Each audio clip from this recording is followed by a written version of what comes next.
Before the Afrobarometer, maybe we had occasional opinion polls on one country or another in Africa that told us what citizens wanted. After the Afrobarometer, we now have 42 countries covered with systematic surveys that give us data on everything from what people think about politics to economics, all the way through to social issues.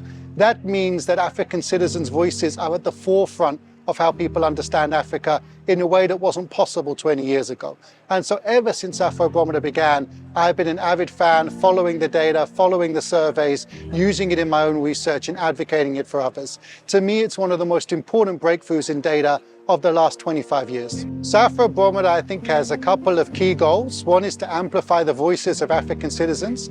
The other is to make a broader contribution to the process of democratic strengthening within Africa. We see from the Afrobarometer data that vast majorities of people support democracy and reject alternatives like, one-man rule. Afrobarometer is one of the key sources of data that actually continues to explain what citizens want and to make sure that presidents and people who want to manipulate power can't pull the wool over our eyes. And so I think a lot of my work is perfectly synergistic with that.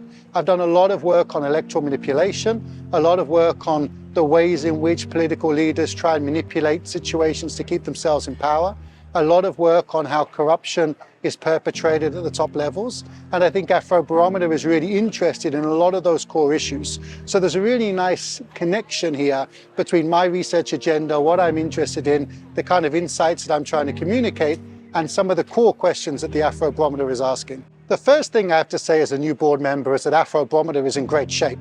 We have a release of a brilliant flagship report that really demonstrates the breadth and depth of knowledge generated by the Afrobarometer. So the first thing to say is everything is looking pretty good.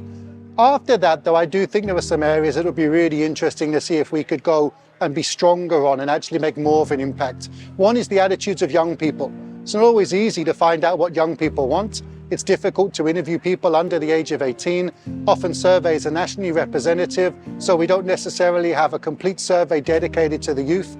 I'd like to see if there are ways that we could really focus on and bring out youth opinion. I think that's an area that people are really interested, from youth protests in Kenya to the role of youth people in mobilization across the continent. We know it's a critical issue, and it's something we don't have enough data on. So I think across the board, one of the things that we can look to do in the next few years is perhaps to find different ways of capturing the youth voice and making sure we amplify that as effectively as we amplify other voices.